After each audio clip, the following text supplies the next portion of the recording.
Hello, everyone. Welcome back to Pfizer Forum, where we have ourselves a series. The Milwaukee Bucks and Indiana Pacers now tied at 1 game apiece. It was a 17-point win for the Pacers on Tuesday in Game 2. Very different scene from Game 1. I am JR Radcliffe. I'm joined by Jim Owczarski, the Milwaukee Journal Sentinel, my colleague, and Dustin Dopirak from the Indy Star. We'll start with Indiana. They were completely much more comfortable second time around. I don't know if it's as simple as saying all those open shots went in as they did in the first half tonight. They ended up hitting what was it, like 50% of their shots in the first half. What was the first half? I can't remember. They ended up being 16 of 36. That's right. Yes. So twice as many threes on fewer attempts. So very comfortable tonight. Was it just the threes, or was there more? Like there clearly was something different about Indiana tonight. There was a bunch of things. I mean, obviously the first off is just they didn't have that freak out moment. Right. Basically, they had got that freak out moment out of their system. It was over, and they weren't going to do two of those again. But I mean, when you start making shots, a lot of other things open up. A lot of other things become possible. And I think it was also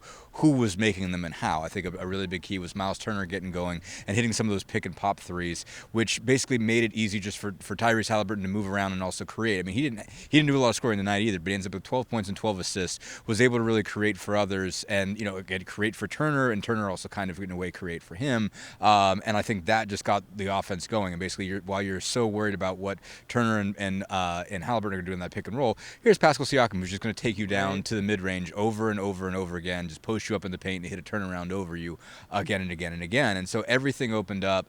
Started really with those guys, but really everybody else, other guys also hit some of those shots that they looked really nervous taking in the first game. Aaron Nesmith was one guy who hit a couple. I thought Andrew Nembhard did a really good job of being aggressive. Managed to fight through defending Dame on one end, but also be more aggressive when it came to driving downhill, hitting some open ones, and also just making some really well-timed cuts for some easy layups as well. So just a lot of things came together. Hitting the shots, though, opens up a lot, but it's just the biggest thing is that they were done freaking out today. Yeah. I feel like we didn't maybe emphasize enough how good Pascal Siakam was in Game 1. He does himself one better in the scoring column from 36 to 37 points. I mean, when he was brought over, I mean, it was for moments like this, he was their team's leading scorer since he has arrived. So I don't know if this comes as a surprise what he's been able to provide, even defensively too. I mean, it felt like he was, at times pretty much the best player on the floor, and maybe so far in the series. Yeah, no, overall, I mean, like Dame's had probably more explosive moments and everything like that, but I mean, you could sort of put him on a level more or less. I mean, and obviously some of the points he gets in Game 1 are when the game is out of hand, and also just when nobody else could do anything, and he was the only guy that they could look to to trust at all. But he's been spectacular, and he's been really doing this since they got a hold of him. Took a while to really get him fully integrated for them to, and the way he kept putting it was, I don't know if everybody knows what I can do yet. Over and over again, he'd be like, I don't know if everybody realizes, like, you can just throw me the ball and I can create you a shot, and we're gonna figure that out. And they did. I mean, they really have figured out how to play with him when they're moving up tempo and everything's going right, but also how much they can lean on him when everything's going wrong. And you saw it in both cases today, either when things were slowed down and they needed to be able to throw in the ball in the lane to get somebody, he was there, but also when things were really, spaced out and they were playing downhill, time and time again, he was able to get a clear lane to the bucket and score. All right, Jim. I don't know if there's any silver lining for the Bucks in this game. It was not pretty for them, but and we'll talk about Giannis in a minute. Maybe it's the fact that Brook Lopez kind of got into a groove, 6 of 7 from 3-point range, or that Chris Middleton, when he tweaked his ankle in the first half, was not serious enough to keep him out of the game. He played 36 minutes, so it wasn't his best game, but maybe he dodged a bullet there. I don't know what you take away from this if you're Milwaukee. What sort of things are you thinking of right now? Yeah, I mean, Chris said he was good after the game. He left it sweet. at that. A little bit of a limp, you can imagine, is a pretty severe roll when he stepped on Pascal Siakam's foot. So we'll see how that plays out over the next couple of days. I think if you're the Bucks, look, they end up getting into the Pacers game. We're in Game 1. Not that it was slow, but it was at the Bucks' pace. And they started going basket for basket with Indiana. And while it was within a couple possessions or the Bucks had a lead, that it always felt like this was going to be the Pacers game if it stayed that way, and it did. And I think for the Bucks, if there's a takeaway, it's the times that they did slow it down and get a disciplined shot. They either scored, they were able to get offensive rebounds, get a basket, get their defense set. That's what worked in Game 1, worked here and there in Game 2. So I think for them, it's just go back to doing that. Obviously, it's easier said than done, especially at home. This was a bad road team this year. the second worst road team in the playoffs behind Orlando. So it's not going to be easy in Indiana. But if there's a takeaway for them, it's that. They've already done it. They've already practiced it. They feel they can do it again. So that's what they'll be trying to do. And even though this is the first playoff win for a road team in the playoffs at all in the NBA, I think the first 12 games all went to the home team. So that might be a bad thing, but it's different for the Bucks because they have this Giannis Antetokounmpo situation where you feel like they're just kind of biding their time as long as they can until he's, going to make an appearance in this series. I don't know if you feel differently. I feel like he's going to appear in this series. I would think Game 3 is that time. Do you have any sense of how that's going to work? And I mean, certainly if he's in there, it's a totally different ball game, and it feels like just splitting maybe is enough for the Bucks. I don't know if it'll be Game 3. It's a 4:30 Central start on Friday, Trust me, all those hours matter, right? The Bucks are traveling down after a practice on Thursday. It feels like they're getting to Sunday. Maybe JR Game 4. He's been gradually ramping up, working out. All reports of progress have been good. Now it's at the stage where it's go through a workout. What does it feel like the next day? And how is it reacting the next day? It's sort of that part of it. He had spent 4 days on the court in some fashion this past week, so he's coming along. So again, it's 5 games at least in this series. Yep. If there's one, if the Bucks win a game in Indiana, we're going to 6, right? So, or potentially, right? Sure. However this goes. So, I think Giannis will make an appearance. I just don't know if it'll be Game 3. I don't know if the NBA world at large knows a lot about Andrew Nembhard, but tonight, 20 points. I mean, that's a bucket shy of his season high. Like, this was a really good performance for him. So, he's a starter, but, like, was this unusual? I mean, has he been an ascending player? How would you describe him? I mean, I would call him an ascending player overall, but he's, nights like this don't come along very often from a scoring standpoint. He has some capacity to score the basketball. He can shoot on occasion. He's around a 33-34% three-point shooter. He's got some capacity to get downhill and score a little bit off the bounce. Generally, it's not a big part of his job. Mostly he's kind of secondary ball handler, and he's kind of bringing the ball down the floor to allow Tyrese to run around and get himself in some positions where he can actually make plays as opposed to, just coming up the floor and seeing two bodies as soon as he comes across half court. And that's mostly been his job offensively, and he's always taking one of the top 2 assignments. And basically that's really kind of ascendant part is since he's been a rookie, basically they've said you're going to go out and guard one of the best players, basically, and that might be it's been LeBron James. A lot of times it's been the guards, and Aaron D. Smith takes the kind of forward types, but those 2 guys are the ones that take, assignment 1A and 1B.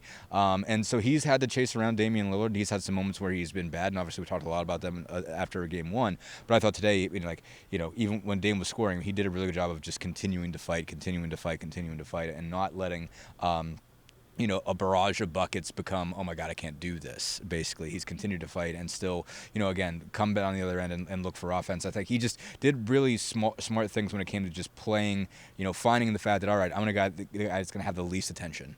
Let me make the most of that, basically. Like, there's going to be bodies on Tyrese, there's going to be bodies on Siakam, they're going to try to take away the pick and roll from Turner, and they're not necessarily going to stray from Nesmith. So if I just, if I find some nooks and crannies to get through, I'll get some buckets. I thought he made some really sharp, well-timed cuts to get some easy layups that way. Again, got some clear lanes for layups, and he's good at some of those things. I mean, like, overall, he's ascending. I mean, you're not looking and saying, well, this is a guy that's going to be an all-star in however many years, but they do view him as really key to building their core, again, because he's a guy they can put on ball handlers. It's going to play, tough defense. He's gonna be physical, and even though a lot of times he seems like he's a smaller guy, he's taller and tougher than you think, and he's able to, really bring some presence and force in some of those matchups. And a guy that they've really trusted for both of his years in the NBA, that he'd be able to do that. Yeah.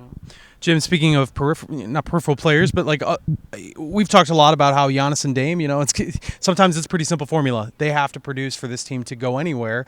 But do you feel like they've gotten enough from their other guys? Chris Middleton too, I should throw in that mix as well. But do you feel like they've gotten enough from their other guys? Bobby Portis had a double-double in Game 1. Wasn't his best in Game 2, but still put up some numbers.